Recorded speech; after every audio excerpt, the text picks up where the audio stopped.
آئے گا. یہ ترکیب تھی حضرت خالد بن ولید رضی اللہ تعالیٰ عنہ. وہ 10 لاکھ پہ ہیبت طاری کرنا مقصد تھا. میرے بھائی یہ ہے اسلام. کہاں تھے ہم لوگ؟ کہاں آ گئے میرے بھائی؟ گھر میں جھگڑا ہو رہا سحری میں، گھر میں جھگڑا ہو رہا سحری میں. کئی کو بیگن کا سالن بنائے بیگم تم. ہیلو، انہیں بولی بیگن بھی کھانے کی چیز ہے نا میرے شوہر. کوفتے کئی گنے بنائے تم. اتنے میں رہ گیا بھائی مسلمان. کوفتے، شامی، بریانی. شکم پور میں پھنس گیا جا کے اندر خیمے کے جیسا. اتنی لوکل مینٹالٹی، اتنی لوکل مینٹالٹی. اللہ اکبر کبیرہ. کہاں تھے ہم لوگ اور کہاں آ گئے میرے بھائی؟ افسوس کی بات ہے میرے بھائی، افسوس کی بات ہے.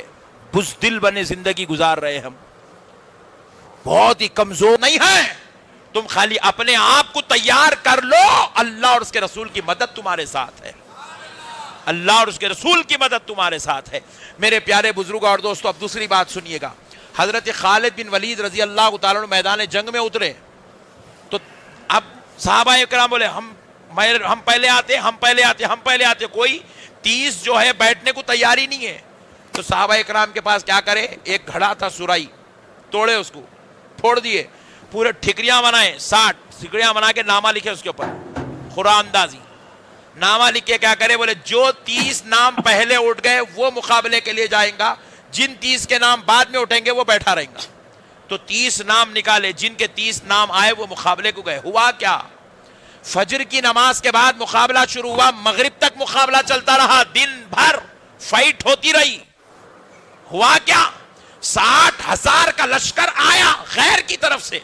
حضرت خالد بن ولید اتنے بہترین پروگرامر تھے میدان جنگ میں. آپ نے ایسا پروگرام کھینچا تھا. مغرب تک صحابہ کی صف میں صرف 5 شہید ہوئے. کتنے؟ صرف 5 شہید ہوئے مغرب تک. صبح فجر سے لے کے مغرب تک صرف 5 شہید ہوئے.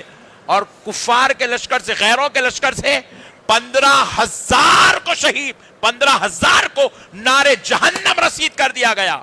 کتنے؟ ادھر صرف 5 شہید ہوئے، ادھر 15,000 کو نارے جہنم رسید کر دیا گیا. 15,000. اس کے بعد 10,000 کو قیدی بنا لیا گیا. کتنے؟ 10,000 کو قیدی بنا لیا گیا. اس کے بعد اب جو 35 بچ گئے تھے، حضرت خالد بن ولید نے اعلان کیا اب ان کو کوئی نہیں مارے گا، ان کو کوئی قیدی نہیں بنائے گا. بولے اب ان پر سب مل کے ٹوٹ پڑو. جیسے یہ 25 مل کے 35,000 پہ ٹوٹ پڑے تو 35,000 ڈر کے بھاگنے لگے. تو حضرت خالد بن ولید نے کہا کوئی تیر نہیں چلائے گا، کوئی ان پہ وار نہیں کرے گا، بس ان کو خالی بھاگنے دو، بھاگنے دو، بھاگنے دو. بھگا بھگا بھگا بھگا بھگائے. لوگاں پوچھے صاحب آئے خالد یہ کیا نئی ترکیب ہے، خالی کہیں کو بھگا رہے؟ تو بولے انہیں جو بھاگیں گا، اس کے چہرے پہ جو خوف رہیں گا، اس کے اندر جو دہشت مچی رہیں گی، وہ ٹھہرے ہوئے 10 لاکھ جب اس کو دیکھیں گے اس کے اوپر بھی خوف طاری ہو جائیں گا. یہ ترکیب تھی حضرت خالد بن ولید رضی اللہ تعالیٰ عنہ. وہ 10 لاکھ پہ ہیبت طاری کرنا مقصد تھا. میرے بھائی یہ ہے اسلام. کہاں تھے ہم لوگ؟ کہاں آ گئے میرے بھائی؟ گھر میں جھگڑا ہو رہا سحری میں، گھر میں جھگڑا ہو رہا سحری میں. کئی کو بیگن کا سالن بنائے بیگم تم. ہیلو، انہیں بولی بیگن بھی کھانے کی چیز ہے نا میرے شوہر. کوفتے کئی گنے بنائے تم. اتنے میں رہ گیا بھائی مسلمان. کوفتے، شامی، بریانی. شکم پور میں پھنس گیا جا کے اندر خیمے کے جیسا. اتنی لوکل مینٹالٹی، اتنی لوکل مینٹالٹی. اللہ اکبر کبیرہ. کہاں تھے ہم لوگ اور کہاں آ گئے میرے بھائی؟ افسوس کی بات ہے میرے بھائی، افسوس کی بات ہے. بزدل بنے زندگی گزار رہے ہم. بہت ہی کمزور کمزور کمزور درجوں میں جا کے زندگی گزار رہے. نوجوانوں، اللہ کے واسطے بڑا سوچنا شروع کرو، بڑا کرنا شروع کرو. تمہارے رب نے تم کو بڑی عظمتوں والا بنایا ہے. تم چھوٹے آدمی نہیں ہو، تم بہت بڑے آدمی ہو. تم اشرف المخلوقات میں سے ہو. اللہ نے جنت کے لیے تم کو نہیں پیدا کیا. خدا کی قسم سن لو، اللہ نے تمہارے لیے جنت کو پیدا کیا ہے. جنت کے لیے تم نہیں بنے ہو، تمہارے لیے جنت بنی ہے. دنیا کے لیے تم نہیں بنے ہو، تمہارے لیے دنیا بنی ہے. اللہ نے ہمارے لیے چاند بنایا ہے، اللہ نے ہمارے لیے سورج بنایا ہے، اللہ نے ہمارے لیے یہ جانور بنایا ہے، اللہ نے ہمارے لیے زمین کا بچھونا سجایا ہے، اللہ نے ہمارے لیے یہ آسمان کا شامیانہ لگایا ہے۔ یہ ساری کائنات کسی اور کے لیے نہیں، اللہ نے یہ ساری چیزیں ہمارے لیے بنائی ہیں۔ ہم اس بزم کے دولے ہیں، دولے، ہم یہ شان کے مالک ہیں میرے بھائی۔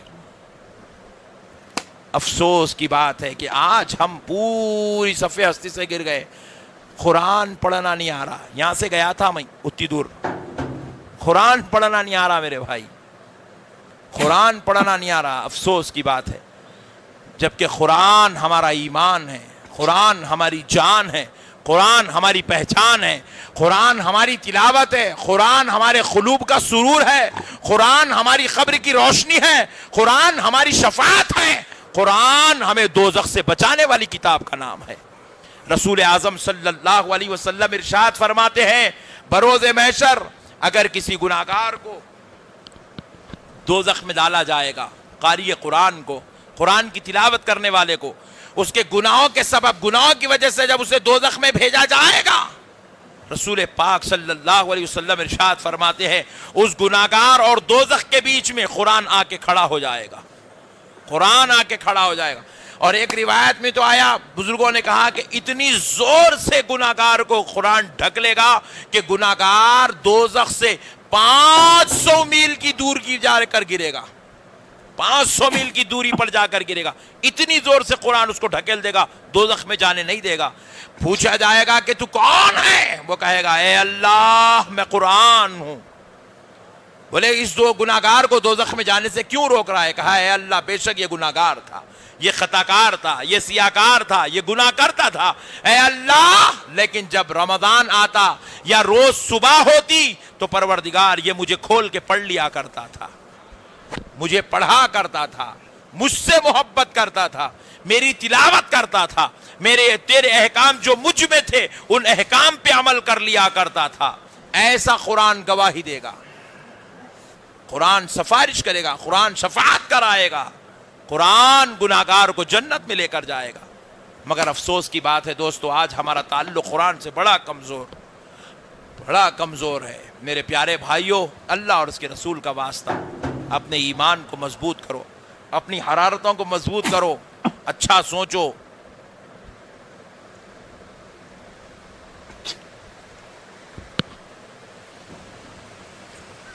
اچھی علم کی طرف توجہ کرو اور قرآن پڑھنا سیکھو، اپنی نسلوں کو قرآن سکھاؤ، اپنے بچوں کو قرآن سکھاؤ، اپنے بچوں کو قرآن کا قاری بناؤ۔ اور ایک بات بتا دوں،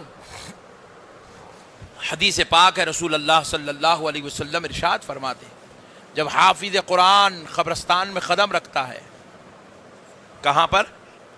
جب حافظ قرآن قبرستان میں قدم رکھتا ہے، حافظ قرآن کے قدم رکھتے ہی قبرستان کے تمام عذابی قبروں پر سے اللہ عذاب اٹھا لیتا ہے۔ صرف حافظ قرآن کی آمد کی برکت ہے، یہ سارے قبرستان سے عذاب اٹھا لیا جاتا ہے، سارے قبرستان سے عذاب اٹھا لیا جاتا ہے۔ پھر اس کے بعد فرمایا جاتا ہے عذاب اس وقت تک واپس قبروں پر نہیں آتا جب تک حافظ قرآن قبرستان میں کھڑا رہتا ہے۔ پھر فرمایا جاتا ہے حافظ قرآن واپس آ گیا، عذاب واپس آ گیا، لیکن عالم دین کی یہ شان ہے، عالم دین جب قبرستان میں قدم رکھتا ہے تمام عذابی قبروں پر سے اللہ عذاب اٹھا لیتا ہے۔ عالم دین کی آمد کی برکت سے تمام عذابی قبروں پر سے عذاب اٹھا لیا جاتا ہے، تمام عذابی مردوں سے عذاب اٹھا لیا جاتا ہے۔ پھر فرمایا جاتا ہے کہ اس وقت تک عذاب واپس نہیں آتا۔ کب تک؟ وہاں تو حافظ قرآن نکل گیا تو عذاب آ گیا تھا، یا عالم دین واپس نکل گیا مگر عذاب نہیں آتا ہے۔ آقا ارشاد فرماتے ایک دن ہو گیا عذاب واپس نہیں آئے گا، 2 دن ہو گئے عذاب واپس نہیں آتا، 4 دن ہو گئے عذاب نہیں آتا۔ حضور فرماتے عالم دین قدم رکھ لے تو اللہ عذاب اٹھا لیتا ہے، تو 40 دن تک دوبارہ عذاب نہیں بھیجا جاتا ہے۔ عالم دین کے قدم سے 40 دن تک قبرستان کے عذابیوں پر سے عذاب اٹھا لیا جاتا ہے۔ ایسی شان ہے علم دین حاصل کرنے والوں کی. بتائیں یہ شان کس کو نصیب ہے؟ اس دنیا میں یہ شان نہ کسی رئیس کو نصیب ہے، نہ کسی مالدار کو نصیب ہے، نہ کسی غازی کو نصیب ہے، نہ یہ شان کسی اور کو نصیب ہے. یہ شان تو خدا کی قسم صرف اور صرف حافظ قرآن اور عالم قرآن کو نصیب ہے. یہ قرآن کا تعلق ہے.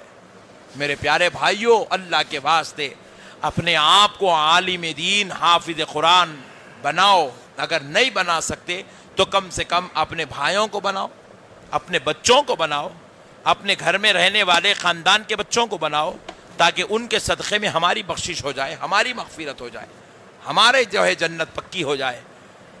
اب پیارے بزرگ اور دوستو، میں آپ سے عرض کروں گا، آج کل کی نوجوان نسل جو تباہی کی طرف، بربادی کی طرف چلتی چلی جا رہی ہے، دن بھر دن بدعقیدگیاں، دن بھر دن بے دینی کا ماحول پھیلتا چلا جا رہا ہے. ہر روز ایک نیا فتنہ، ہر روز ایک نیا انتشار، ہر روز ایک نئی ٹینشن